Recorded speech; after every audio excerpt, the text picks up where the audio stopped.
Welcome into the Solo Shot Sports Podcast. I'm your host, Dom Manna. Happy Solo Shot Saturday, everyone. I know, I don't love it, but we're going to rock with it for the time being.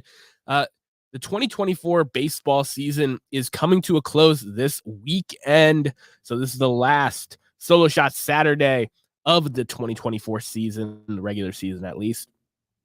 And what a season it was. The season that was in 2024. It exceeded a lot of people's expectations. There were a lot of surprises, a lot of disappointments. And to me, that's what baseball is all about. It's a marathon, not a sprint. It is a long, long season. And there's going to be a lot of teams and players and situations that progressively get better over time. There's going to be a lot that get progressively worse. And there's going to be some players and teams that stay consistent the entire year. And that's really a rarity in baseball, consistency. It's the one sport where you can fail 7 out of 10 times and do really, really well. In today's league, it's more like 8 out of 10 times and still do really well. But nonetheless, I want to talk about some of my biggest surprises, biggest disappointments of the 2024 regular season. And there were many. To start with surprises is my shirt, the Miracle Mets of 2024. This is a team that has no reason being as good as it is. They are in position right now to make the playoffs as a wildcard team in the National League. And a lot of people point, including myself, to the Grimace first pitch, to the start of them being something magical. And since that Grimace first pitch, and really since mid-June, they've been one of the better teams in baseball, despite only getting 4 innings from Kadai Senga this year, despite Pete Alonso not having a typical Pete Alonso season, and even with Francisco Lindor out with an injury, they're putting themselves in the position to make the postseason. And I am just so excited for Mets fans because one of the things that you want going into the postseason, if you're a fan, is momentum. You don't want to just get in there by default or squeak in there by the skin of your teeth. You want to have some momentum going into the playoffs like the Diamondbacks did last year to help ride you through the postseason. And the Mets have that momentum. They have that swag. They have a lot of great things going on for them, whether it's the young guys in their lineup that have contributed all season, like Francisco Alvarez and Mark Vientos, whether it be the guys who you're paying to be those guys, Pete Alonso, Francisco Lindor, Brandon Nimmo, all having really decent offensive production, even if it's not exactly where you expect them to be. And the Mets have just been really, really fun to watch. And that's what, Hugo, I agree with you. Your comment, you must have read the script for this episode. They're super fun to watch, whether it be Jose Iglesias, who's had a 3-WAR season this year, a guy who was a former top prospect with my Boston Red Sox, playing second base for the majority of the season, having that hit song that he performed at Citi Field, he performed at the All-Star game. The vibes are very high for this Mets team, and I am just super excited, and I'm hoping that they're able to finish the job here in the last couple of days because they haven't locked up their spot yet and make the postseason because they are just extremely fun to watch. And that's all you really want out of baseball in the postseason is you don't want teams that are just good enough to get there. You want teams with storylines. You want teams with personality. You want teams with a chance to really go somewhere. And the New York Mets have been all of that and then some, when if you asked their fans on the street before this season started, 9 out of 10 of them would have laughed in your face. Congratulations, McMets. I've been a fan, and I hope to continue to watch you guys in the postseason. Another huge surprise for the 2024 season has been the 2 Cy Young frontrunners, Tarek Skubal and Chris Sale. Now, nobody ever doubted the talent of these 2 arms. They are 2 extremely efficient, high strikeout percentage, low walk arms. But the best ability has always been availability, especially in a long season like baseball. And neither one of them in the last handful of years have shown the ability to go out there and pitch bulk, to throw a lot of innings. for their teams. Chris Sale in the National League and Tarek Skubal in the American League are both in position to win the pitching triple crown. Very scary stats as well. They both have 18 wins. They both have ERAs in the twos. They both have well over 200 strikeouts. And they've just been phenomenal in a big part of the reason why the Tigers have clinched a playoff spot their first time in 10 years. I'll get to that in a moment. And the Braves are in a position right now to make the playoffs despite all the injuries that they've had this season and disappointing performances. I'll get to that in the next topic. I'm so happy that we've gotten to see pretty much full seasons out of Tarek Skubal and Chris Sale. Baseball is better for it. These are two guys that have been dominant all year and deserve the hardware they're about to receive in a few months. And it has just been a big surprise to me because I didn't think we'd get to see it. If you told me I got to see this kind of bulk from one of these two guys in 2024, I would say that's a huge win for the sport of baseball. The fact that we got that kind of bulk for two of them at the efficiency and levels that we've known them to be. Pitching is an art. It's a masterclass. I know chicks dig the long ball.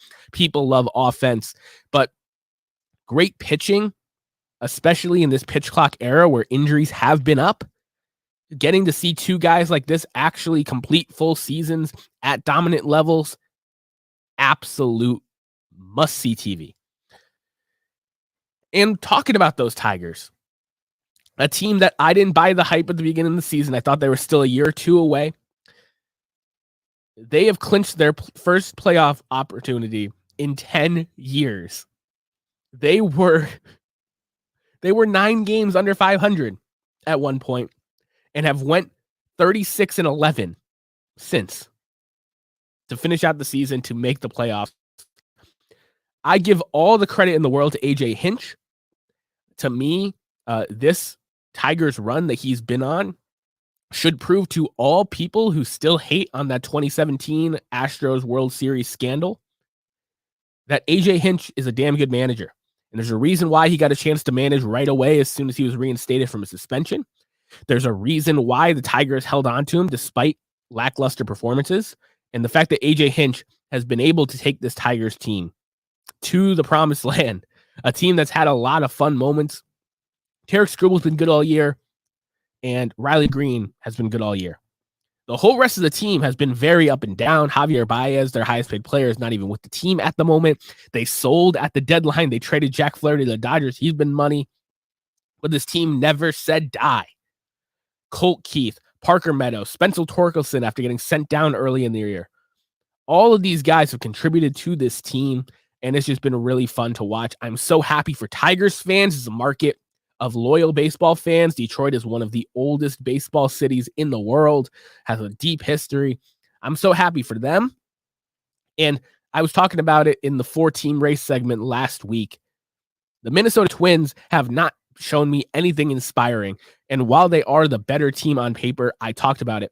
You want the teams with storylines. You want the teams with good vibes. You want the teams with momentum in the playoffs. And the Tigers have been a rising tide, and the Minnesota Twins have been a sinking ship pretty much since the All-Star break. So the fact that the Minnesota Twins missed out on the playoffs despite having the better roster on paper, a roster that I did pick to win the division, they have not shown me the type of baseball that I'd like to see in the postseason.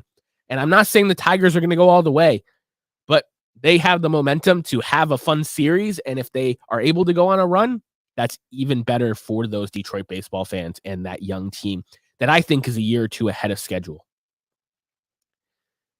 Now, my final big surprise that I wanted to talk about was just how great the overall marketing for baseball has been this season.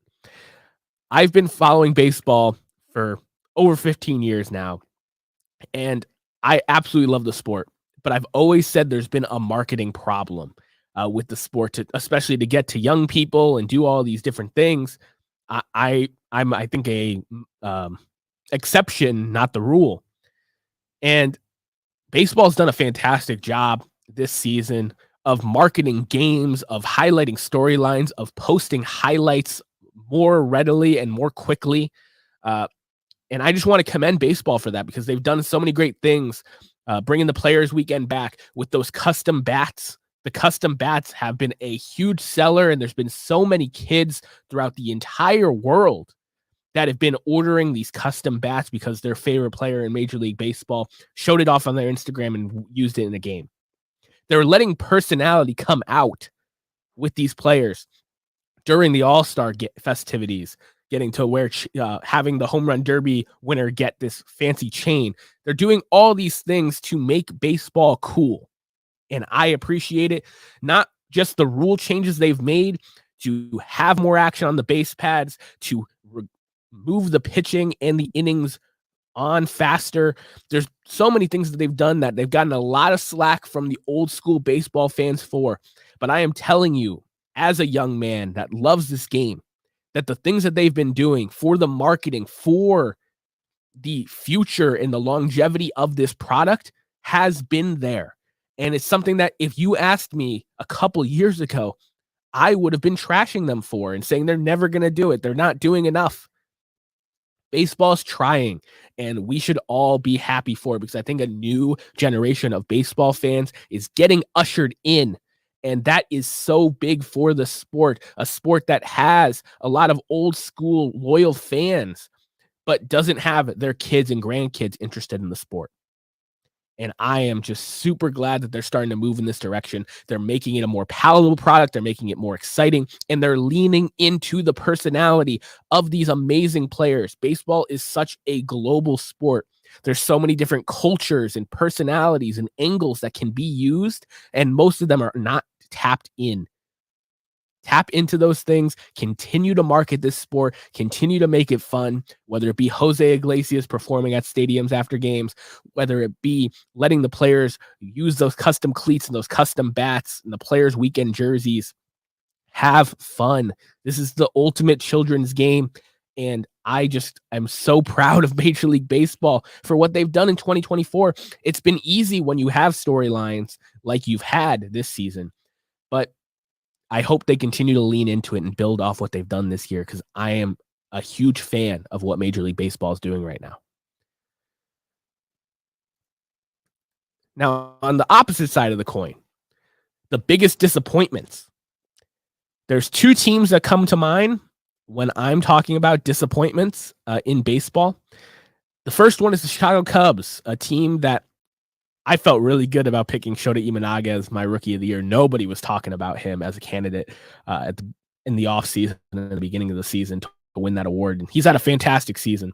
But the Cubs as a whole have been extremely disappointing. To snake Craig Counsell from the rival Brewers and make him the highest paid manager in the sport, to then finish as far behind the Brewers as you did in the standings, a team that sold off a lot of pieces this season. That's just a disgrace within itself. But then you look at the actual production from this team, and Cody Bellinger, who did not have the market he was hoping for this offseason, has regressed back to what we really thought he was. You look across the diamond, guys like Michael Busch, who are supposed to make a big impact, Christopher Morel, who's not even on the team anymore, Pete Crow Armstrong, they had moments, but they did not have the seasons that you were expecting them to. Dansby Swanson, who's a fantastic defender at the shortstop position, has taken a step back offensively as well. And the overall roster, especially that bullpen, the Cubs bullpen completely imploded. It looked like it was going to be a pretty decent unit and was not decent in the slightest this season. The Cubs were a huge disappointment for me, a team that I picked to win the NL Central, a team that I thought was going to build a real contender, a market that loves their baseball and loves their team, did not get the product that they were hoping for this season. And the other one is the World Series champion Texas Rangers. Now, on this side of the coin, there is a lot more for the fan base to fall back on when you're coming off a World Series championship. But not only did they miss the postseason, but the last month of the season, they really weren't even considered in the race. And I understand they've had a lot of injuries. Max Scherzer's been on and off the injured list. Jacob deGrom has come back strong, but really late in the season. Kumar Rocker was on an innings limit this year coming off injury. And the pitchers that they had filling in outside of Nate Eovaldi were not of the quality that you would typically expect. Evaldi actually had a significantly downturn on his season as well. But this team wasn't predicated on the pitching. The pitching was a big part of the reason why they won the championship. But the offense was so strong last year. And while Corey Seager did some Corey Seager things, he regressed on a per game basis from how great he was last year in a smaller sample size. Marcus Semien, who's one of my favorite players in the sport, had a really down year from last year. And he was supposed to be the table setter for this offense. Adolis Garcia has dealt with injuries. He didn't have the run producing season that he was expected to. Evan Carter was my AL Rookie of the Year pick. A lot of people also picked Wyatt Langford.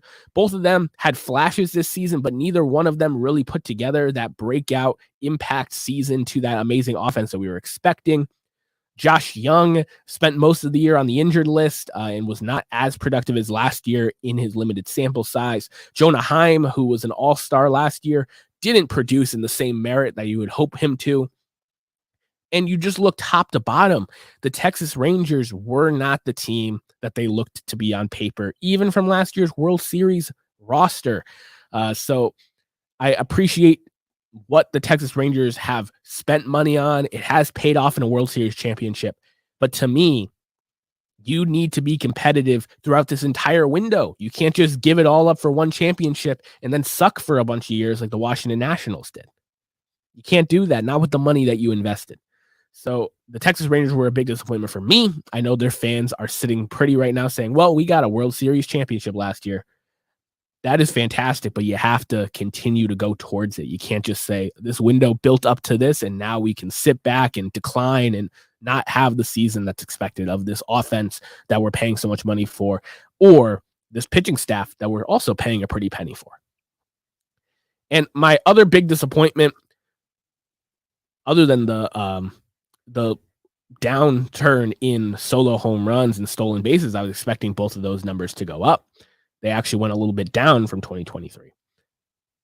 My biggest disappointment is injuries. There were so many injuries this season, not just the Braves, who lost arguably the best position player and best pitcher in the National League very early in the season. That was a big hurt to them. But there was just injuries throughout the entire sport that really stung. And I know that's part of the game. I know it's why it's a marathon, not a sprint. It's a long season. A lot can happen when you are playing that many games and trying to throw at that velocity. There's a lot of injuries and things that are going to happen. But I just feel like since the pitch clock has been added, there's been a lot more pitcher injuries, not to mention all the position player injuries that have happened on and around the base pass as well with the bigger base pass. So while I think the product has improved, if you don't have the best players performing in said product, it does take a little bit of a hit. And that's been a big disappointment for me this year. It's just the sheer number of injuries to some big stars. It made it where we had our first season where no team got 100 wins since 2014. The Angels led the league in wins that year. And I think a big part of it is because teams weren't selling at the trade deadline because they had a chance to make the wild card. It had to do with a lot of injuries and guys that might have been traded that couldn't get traded for top value because of an injury concern. And a lot of teams just stayed pat, added in the margins, and we got good baseball out of it, but we didn't get those dominant teams of years past because of the combination of injuries, because of the combination of a weaker trade market with more teams being willing to stay on and try to push for the postseason. Just injuries stink, and I think a lot of the things that people are complaining about this season have to do with the injuries. The lower amount of solo home runs, the lower amount of stolen bases, the innings from the pitchers that we were expecting to have a lot more of them. It just really stung throughout the entire league to see so many great players not get full seasons here in 2024. But that brings us to what's about to start, the playoffs. The playoff picture is almost set in stone. The American League is all set. The division winners, congratulations to the New York Yankees. Congratulations to the Cleveland Guardians. Those two teams got byes in the first round of the playoffs because they were so good. And congratulations to the AL West champions, the Houston Astros. And this is a team that everyone expected to make the playoffs, a team that was not shocking to have the success that they've had. They've been there before. They have a great roster. They're fantastic. The wild card is what was interesting. You would expect the whole AL wild card to be AL East teams. Maybe the Texas Rangers or Houston Astros, whichever team didn't win that division. But the AL wild card, the Kansas City Royals, the most improved team in baseball, has made the postseason. The Detroit Tigers, I just talked about their crazy run that they've had. And the Baltimore Orioles, a team that was one of the most promising storylines in all of baseball last year, then didn't win a playoff game, got swept by the Rangers. They come back and have this season, when they've added Corbin Burns, they're still in the postseason. They can still make some noise, but they are holding on for dear life right now. The vibes and momentum is not on the Orioles side. They DFA'd Craig Kimbrell. Felix Bautista is not back yet. So they have a lot to figure out with this Orioles team. Gunnar Henderson had a great season, but has really petered off in the second half. Excuse me. So the Orioles, while they're definitely the best wild card team in the American League, aren't necessarily in the greatest position to go on a run right now. The Kansas City Royals and Detroit Tigers, I think those fan bases are just happy to be there. I'm really happy to see Bobby Witt Jr. get to play on a national stage. I think he's one of the best superstars in the sport. And it'll be fun to see what happens in the American League. I think a lot of people are going to favor the Yankees, but do not count the Cleveland Guardians out. Jose Ramirez is trying for the quietest 40-40 season of all time. A lot of the reason has to do with Bobby Witt Jr. and Aaron Judge having 10 F-WAR seasons in the same league. A lot of it has to do with Shohei Ohtani having been in the 40-40 club for over a month and being in the 50-50 club. But Jose Ramirez is going for 40-40, having a phenomenal season. This is the kind of season that I thought he was going to have last year and possibly win the MVP, but because of the race this year, he's not going to be a top tier MVP candidate on this year's American League ballot. But nonetheless, he's had a fantastic season.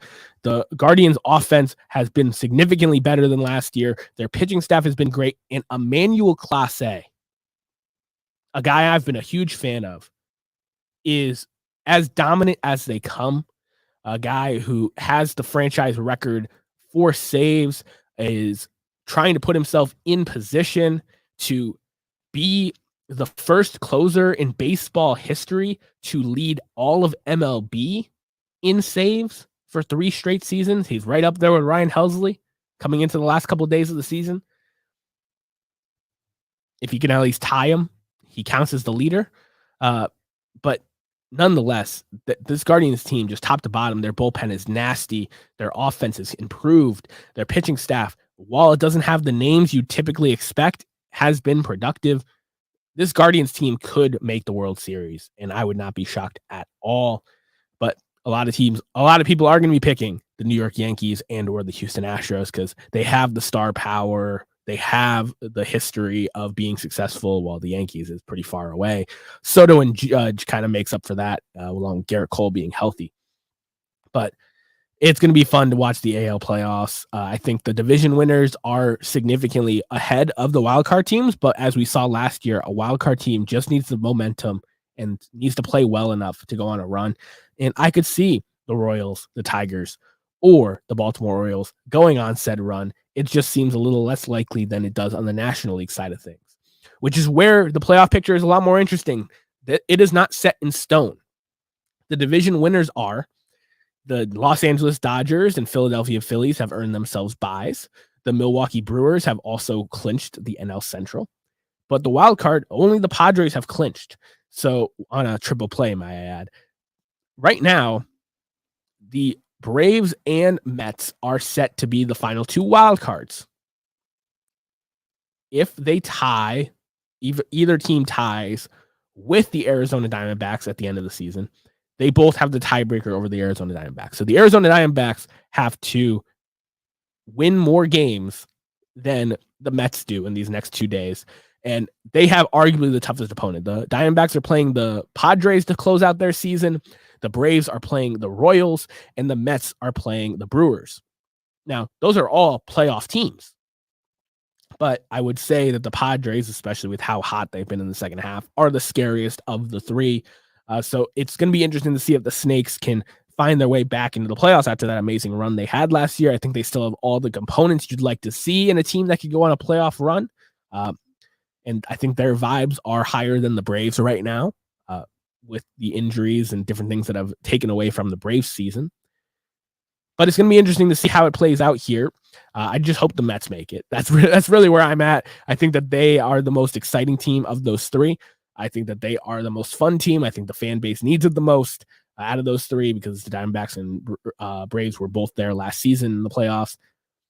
But it's going to be fun. And I think those are the games to watch this weekend. Watch Padres Diamondbacks, watch Mets versus the Brewers, and watch Braves Royals.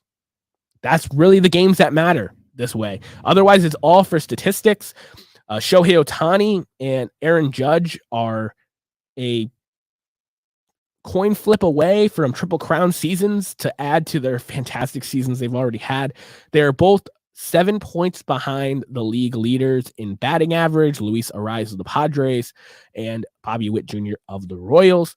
So if Bobby Witt Jr. and Luis Arraez play in both games and go 1 for blank or 0 for blank, and Aaron Judge or Shohei Ohtani goes off in the last couple of games, we could see our first Triple Crown winner, batting Triple Crown winner in baseball since Miguel Cabrera in 2012. It's something that I was not predicting to see this season. I thought if we had a Triple Crown, it would be a pitching one, and it looks like we have 2 of those. But if we somehow in the craziest world have a season where 2 pitchers win the Triple Crown and 2 hitters win the Triple Crown, it's very, very unlikely. It's a statistical anomaly. We will never see it again. So on top of watching those 3 series that matter, which involves Luis Arraez and Bobby Witt Jr.'s performance, check the box score for Aaron Judge and the Yankees the next couple of days and Shohei Ohtani and the Dodgers for the next couple of days, and see if we can see some baseball history, because the Triple Crown is a huge accomplishment from the batter's box. Not many hitters have accomplished it. And it's something that I was not predicting to see this season, as magical as it's been. Now, here's the Solo Shot Sports Podcast with the throwback down the third base line to this day in baseball history. And September 28th had quite a bit to choose from. My boy Ted Williams had 2 historic moments. One, his final at bat in 1960, where he hit a home run and just walked off the field to never return to the game of baseball as a player. That was an epic moment.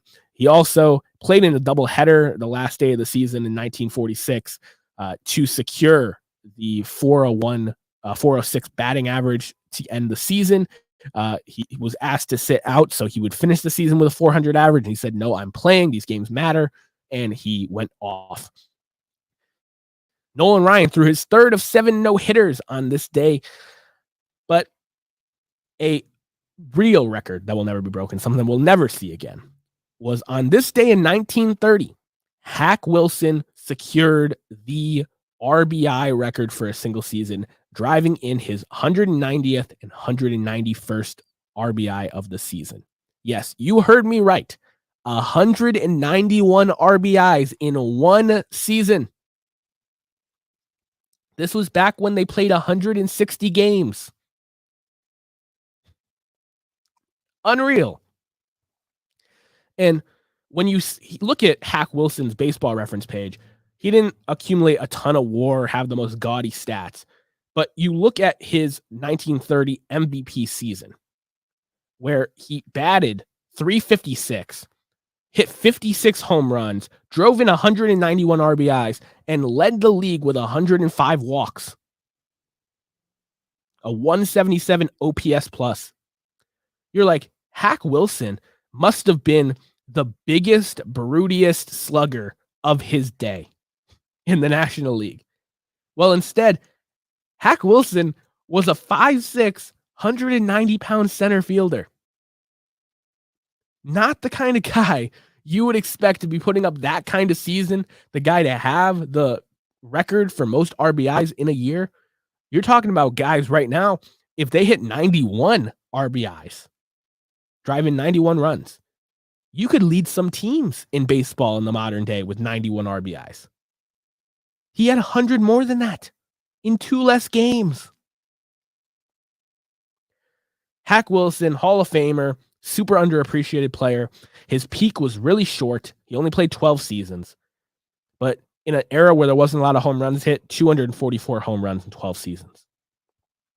In an era where batting average is important, a career 307 hitter. Really, really fantastic player who set an unbreakable mark on this day in 1930.